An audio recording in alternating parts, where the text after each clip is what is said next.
If you do not have health insurance, or if your health insurance doesn't cover mental health, that does not have to stop you from going to therapy. I know oftentimes if we check our coverage and we see that, oh no, mental health care isn't covered or I have to meet a deductible, suddenly we think I can't go to therapy. But that is not the case. And I'm really excited for today's video because I'm going to be going over 9 creative ideas and things you can do to get therapy if you want it, regardless of whether or not you have insurance or if your insurance plan covers therapy. My name is Paige Reckman. I'm a licensed psychotherapist and I'm based in Brooklyn, New York. This channel is intended to help anyone outside of my practice care for their mental health. So before I begin, I really quickly want to mention that I myself do believe wholeheartedly that humans deserve healthcare. I think it's a human right, and I do wish that our system was built in a way that helps every single person care for their medical needs, which includes mental health. Unfortunately, that is not the system that we currently work with, but I'm not going to get into that in this video. I'm going to post a link to a really wonderful episode that John Oliver did on mental health care. If you want to delve into that, take a look. But the intention of this video is to really focus more on what is within our control. What can I do if I want to start therapy, but I don't have the means, the health insurance, the coverage to do it? I'm going to give you some really affordable options. I think some of them may even be free, and hopefully one of them can help point you in the right direction and get you the mental health care that you need. So let's go ahead and get started. This first platform that I want to mention is one that I just came across around 6 to 8 months ago. It's called Open Path Collective, and it's really great. The way that it works is you pay a one-time fee of around $60 and you have access to the therapists that are on the platform. And therapists like me, we've decided to join this collective and offer our services at a discounted rate for anyone that's in financial need. So I do reserve a few slots in my practice, and I do take a couple of clients at a lower rate. You still have to pay a certain amount for each session, but you and the therapist that you find will hopefully come to an agreement and come up with a rate that makes sense for you moving forward. So I'm also going to be going over really quickly how to use OpenPath. So I just want to show you all how easy OpenPath is to use. The website is really intuitive. Here's the homepage. Basically what you do is you first try to find a therapist that's in your area. And don't forget, if you live in a state that, maybe you can't find someone that's close to you who can work with you, search your whole state, because a lot of therapists are doing virtual therapy now. So even if it's not within 50 miles of your zip code, the person that you're finding, you can still find help within your state, hopefully, and get discounted therapy through OpenPath. So I'll go ahead and put in my zip code, and you'll see that there are going to be hundreds of therapists that pop up in just a moment. And you can just, search them, click on someone that maybe looks like a person you may want to work with. You can see a description here. And then I think you can contact them here. Email them, make sure that they have availability, and then join OpenPath. This is going to take you to the registration where you complete all of the information. You will have to disclose your income because OpenPath really is intended for someone who does have financial need. And so they will determine if you do qualify. But I think if you're making less than $100,000 in your household, then you should qualify for OpenPath. And also know that, the initial fee is $60. After that, you and your therapist will agree upon a rate that makes sense moving forward. And if you can't find a therapist, even if you pay the membership fee, they'll refund it for you. So I would say go ahead, sign up, look for someone, and hopefully you can find a great option through this platform. The next idea that I want to go over is to ask a therapist if they provide a sliding scale. A sliding scale is basically a way for therapists to offer lower rates for therapy for anyone that maybe can't afford the original rate that is set for a therapist practice. Not all therapists do this, but it's always worth checking. But I just want to point out to everyone that if you do not have insurance, that is not the same thing as not being able to afford therapy. Therapy is a service like anything else in this world, and when we need services, we do have to pay for them in order to receive them. If you go to a restaurant, you have to tip the waitress, or at least I hope you're tipping the waitress because she is providing a service for you. If you need a lawyer one day, you have to pay them for their service, whether or not they win the lawsuit for you. And so therapy is the same thing. We as therapists, we're professionals, we have training, and the service that we provide can add tremendous value to your life. So when something's valuable, sometimes you do have to pay for it. I also think it's really helpful to just have accountability, right? To have the space every week to address whatever issues are going on with you, to help yourself grow. And sometimes you have to pay to have that accountability. So when we talk about sliding scale, know that some therapists may ask you what your income is. They may ask you why you need a discounted rate. And they might even say, you know what, let's do this for 8 weeks, 12 weeks. We'll keep this rate. We'll reassess after that and see if you want to continue. I also want to show you on Psychology Today how to find a therapist who does provide a sliding scale rate.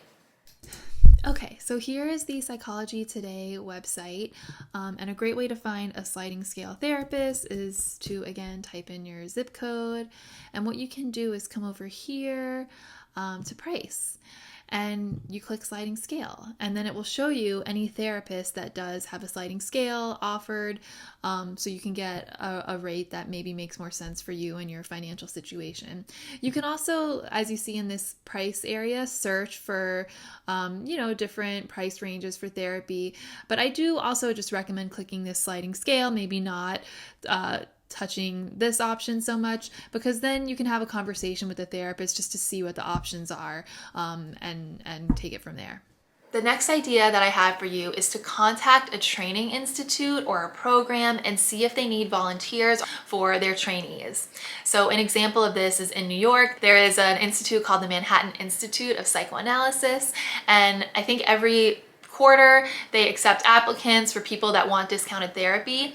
But don't let the word training fool you, because many of the individuals who are training in these programs, they're not beginners. They actually have a lot of experience. They're just trying to continue their education or get some kind of certificate, and so will participate in this training program and provide discounted therapy to someone who needs it. The other great thing about a training institute or program is that anyone who's a part of it is being trained by someone who is very highly qualified. So even if you're not directly working with a super experienced therapist, you will have indirect connection with that person because they're likely going to be helping your therapist in the training. I know New York has a bunch of these options.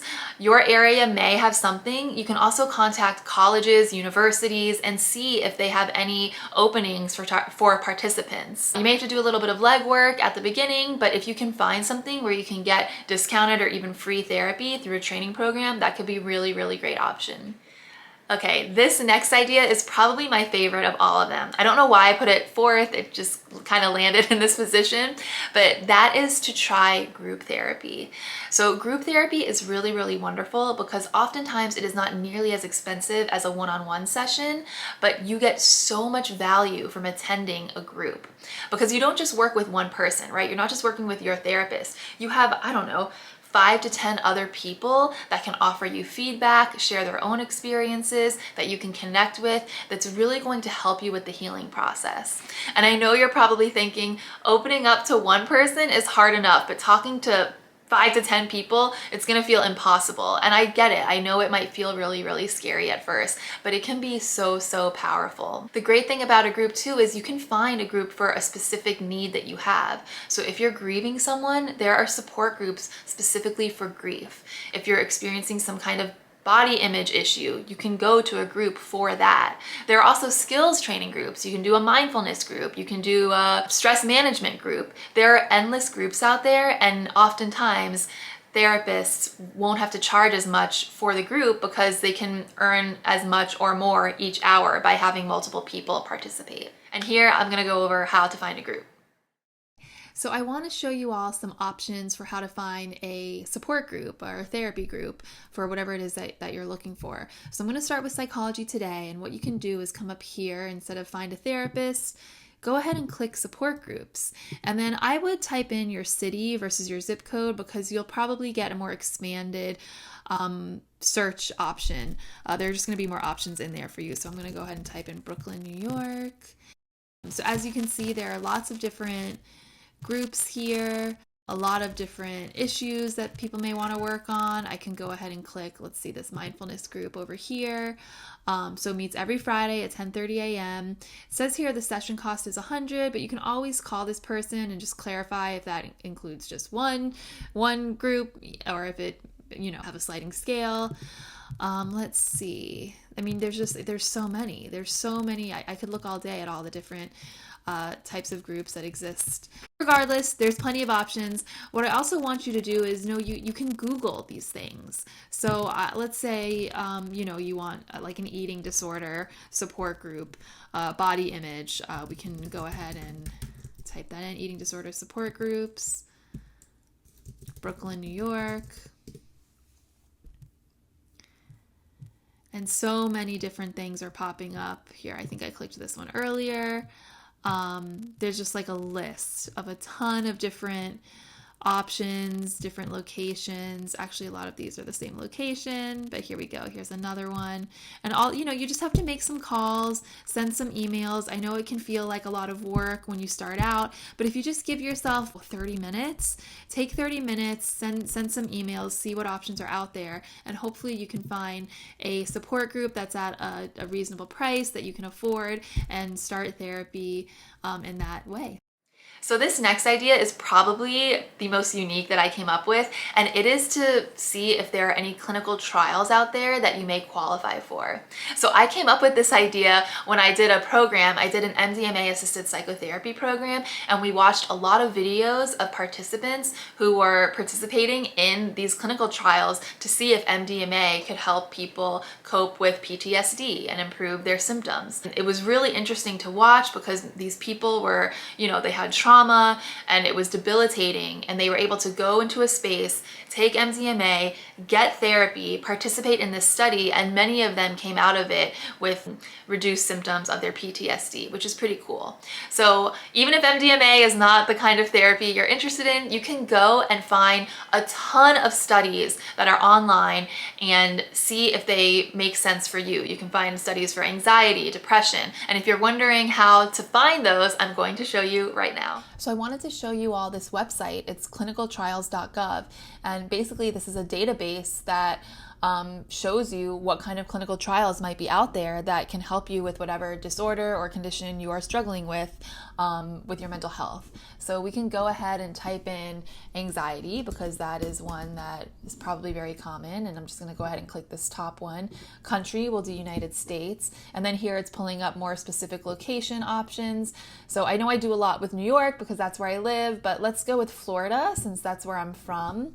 We can type in Miami because that's a big city, and hopefully we can find some studies being done within or around that area. So let's see.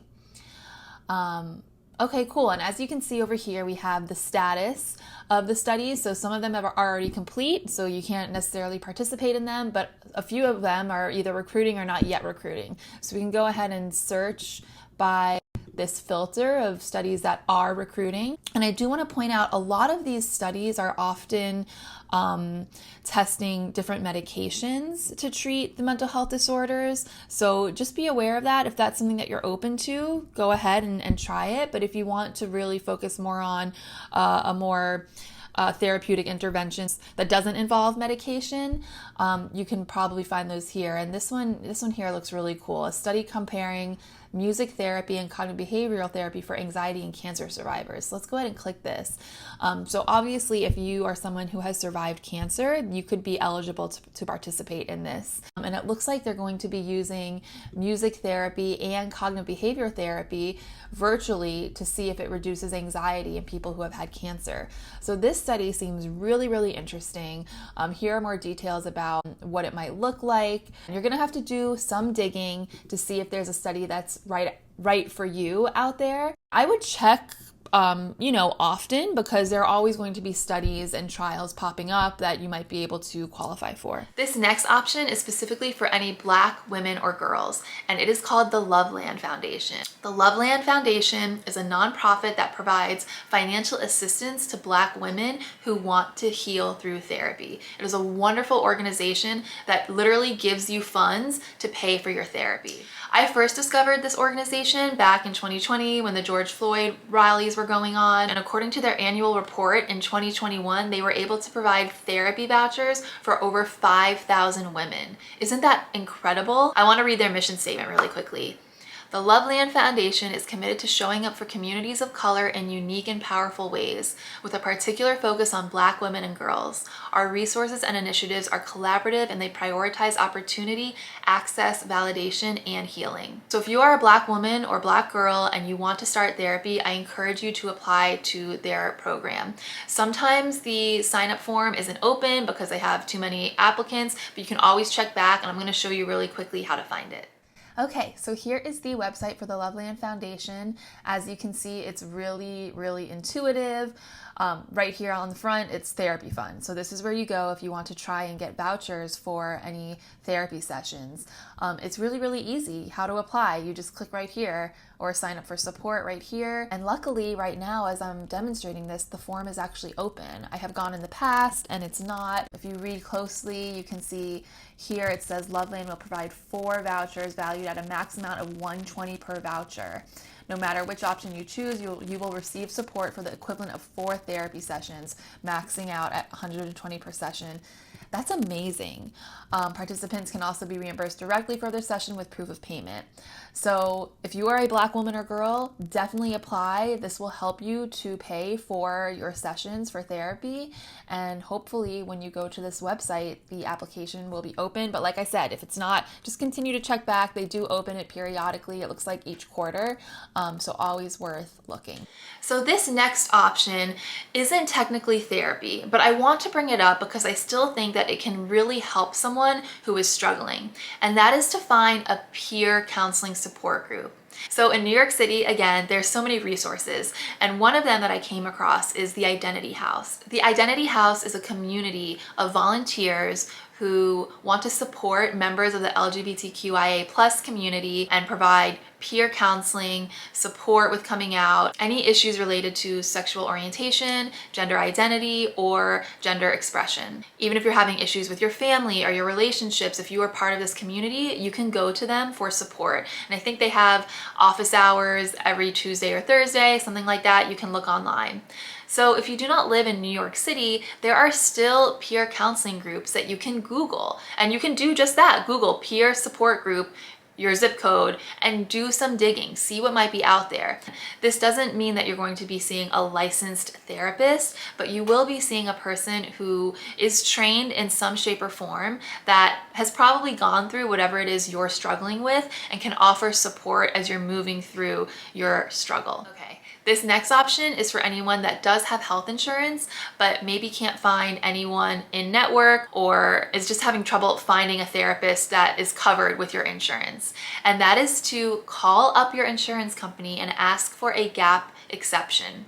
I had no idea what this was until one of my clients told me that they were going to ask their insurance company for a gap exception to cover my out-of-network services. And it worked. Not every insurance company is going to do this, and you may have to call to speak to a supervisor.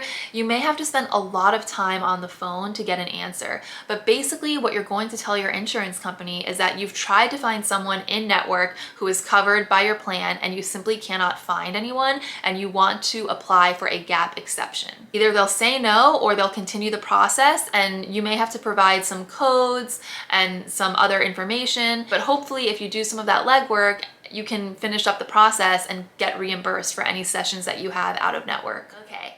This last option, again, is for anyone that probably is working, maybe has a health insurance plan. And that is to see if your company offers any EAP services.